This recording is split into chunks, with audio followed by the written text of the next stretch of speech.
President Cyril Ramaphosa has placed the Police Minister Senzo Mchunu on leave of absence with immediate effect. This comes after the KwaZulu-Natal Police Commissioner Nhlanhla Mkhwanazi accused Mchunu of sabotaging a probe into political killings by seizing 121 open case files in March and pushing to disband the team tasked with the probe. Mchunu has denied the allegations. Ramaphosa has now appointed Professor Thobakgale, a former ANC politician and current professor of law at the University of Witwatersrand, to serve as the acting police minister in the interim. For more on this, let's now speak to the national spokesperson for the South African Policing Unit, Lesiba Thobakgale. Lesiba, very good morning to you. Thank you so much for making time for us this morning. Your reaction as a police union on this decision that has been taken by the president, that instead of firing, he has now decided to put the minister on leave of absence. Thank you for having us, and greetings to your viewers. As SAPU, we have been vindicated in this matter.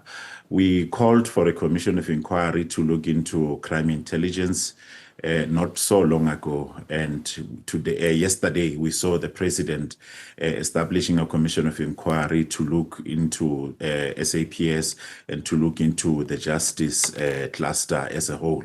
So we clearly do welcome that move, because it's really expanding the scope in terms of what the president has announced last night. And also, we also do welcome the special leave that the Minister of Police has been placed on, because, you know, the Commission of Inquiry would not function quite well with him continuing to be the executive authority.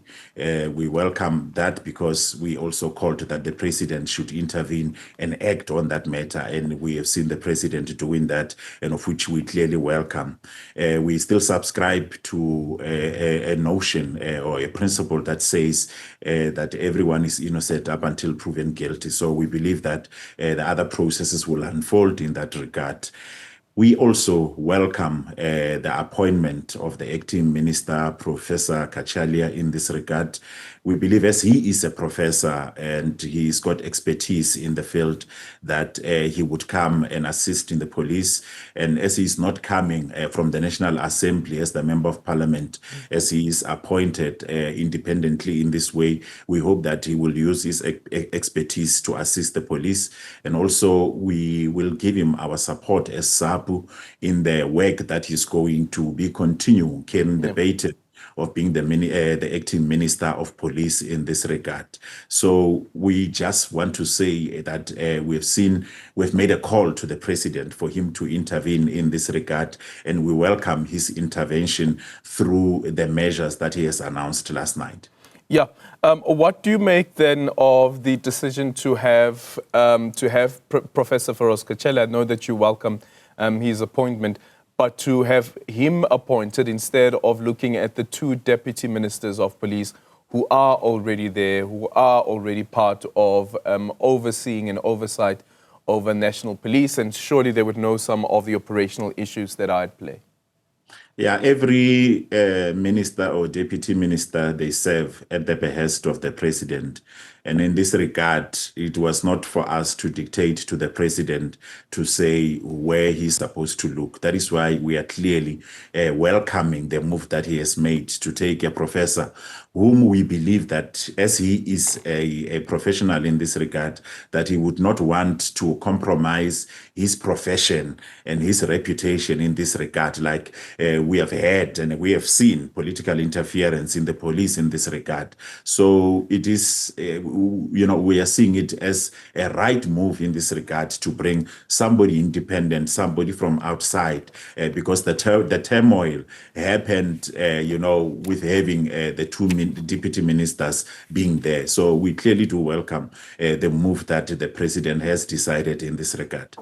Yeah. Do we really look at Professor Thobakgale as somebody who comes from outside, considering that he is, of course, member of the ANC? He is somebody who has worked in a government provincial legislature, to be specific, in Gauteng, as the MEC for Community Safety, and then currently also the chairperson of the National Anti-Corruption Advisory Council. So is this really somebody from outside? We are finding comfort for the fact that the president appointed someone who's not part of the National Assembly in this regard. Somebody, the part of saying somebody who comes outside. From our perspective, it comes from that and from the fact that this person is a professional, because the issue of political interference, it really comes far. I mean, in the police, we have indeed outlined several ministers of police who really had political interference in this regard. So here we are just basing it on the fact that this person is a professional, and we hope that he would not also find himself having any form of political interference in this regard, like we have seen previously with those who came from the National Assembly. Clearly, it is based on those two facts. Yeah. Okay. Then let's look at the Commission of Inquiry and at least a glimpse into the terms of reference that was summarized yesterday by the President, amongst others. They are able to investigate current and former officials of institutions that could have been accused of having aided and abetted the alleged criminal activity. But not so much when it comes to the former members of the executives. Instead, what the statement says, it will look at current members of the executive that are within the justice system. Do you think that would go far enough if indeed that is what the president wanted to communicate yesterday? Yeah, from our perspective, those terms of reference that the president outlined, we are quite comfortable with them, because we really need to dwell deeper to look at what has happened and also to look at anything based on those allegations that were made. Because remember, in a commission, it is based on the evidence that will be led to say, what does the evidence lead to in this regard? And we've had the president really reassuring us and the country to say that where there's criminal elements that would be picked up and the sections that needs to be done, that action will have to be effected, not to wait for the finalization or the preliminary reports or the final reports that would come at the end of the commission. So we are but I'm asking about the executive, to be specific, and the reason that I ask about the executive is that we know of Thobakgale and the allegations, at least right now, that have been leveled against him. And this is a former member of the executive. The terms of reference here doesn't speak about investigating former members of the executive. We spoke about the evidence that gets led in a commission, because you may tell yourself that this is where you are giving the focus, but based on the evidence that gets to be led in a commission, then it leads you somewhere. Then definitely the commission would take that responsibility to look at where the evidence that will be shared within the commission will be leading them to, whether it goes to the former executives or it goes to anyone who is no longer within the police or within the justice. I don't know, Lesiba, if I agree with you on that one, because remember that the terms of reference are the terms of reference. The commission can't just change terms of reference willy-nilly, even if you speak about where the evidence leads. If you remember, even with the SIU and the SIU's investigation of the Premier of the Eastern Cape, the High Court said that, but the President didn't say that you must investigate the Premier. So there's a limit to how far you can go in terms of your investigations. It's not a free-for-all, willy-nilly, wherever you want to go. From our understanding, the law of evidence, that's how it works. It depends on where the evidence is leading you to. I think we've been upfront as SAPU, coming from, more especially when it comes to political interference with the former executives in this regard. So I think let's give the commission a space for them to see which direction are they taking and what evidence is going, because so far we don't know. To say what evidence will come and which direction would it lead to. So I think let's put it in that manner. All right. Finally, looking at SAPS itself, the president didn't speak necessarily about the current investigations that are underway. This is now the criminal investigations by SAPS that may involve the current people that have been implicated.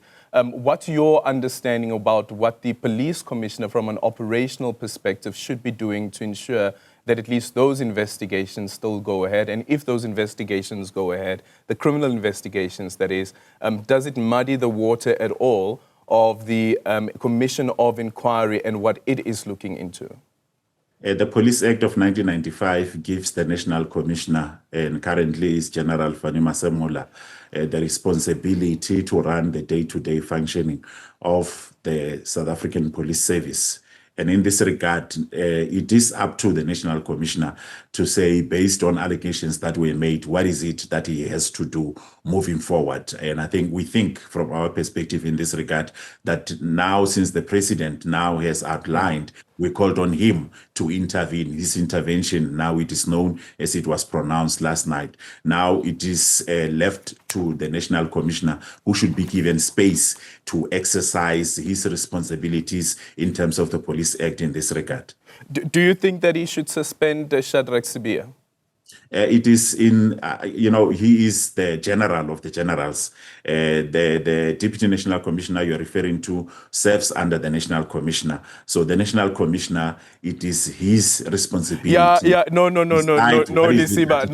Lesiba, you keep on making this. No, we respect whatever decision is being taken by an individual. It is their decision. But I'm asking you, as a police union, you have members that are part of the law enforcement in this country, and you know about the staff morale and so forth. So I'm asking you, that do you think, based on the allegations that have been made against Shadrack Sibiya, should the police commissioner, this is now the National Police Commissioner, suspend Shadrack Sibiya, or should he continue to serve in his position up until maybe the Commission of Inquiry makes that recommendation, as the president has said, that they have the power to make such a recommendation? It is not up to us to talk about the DNC Sibiya in this regard. The National Commissioner, it is his responsibility in terms of the Act. So the National Commissioner is the one that will decide what is it that he does. But Lesiba, when we spoke to you before, the union had called on a commission of inquiry, even though you left it up to the president. So you had expressed what you'd like to see. So what I'm asking you now, in the same breath, what is it that you'd like to see? If the Police Act gave us those powers, to run the day-to-day... Lesiba. We would have those powers to be able to pronounce. Let's give the National Commissioner... I'm not asking for you to, pronounce. I'm asking for your opinion. I'm not asking for you to pronounce. I'm asking for your opinion.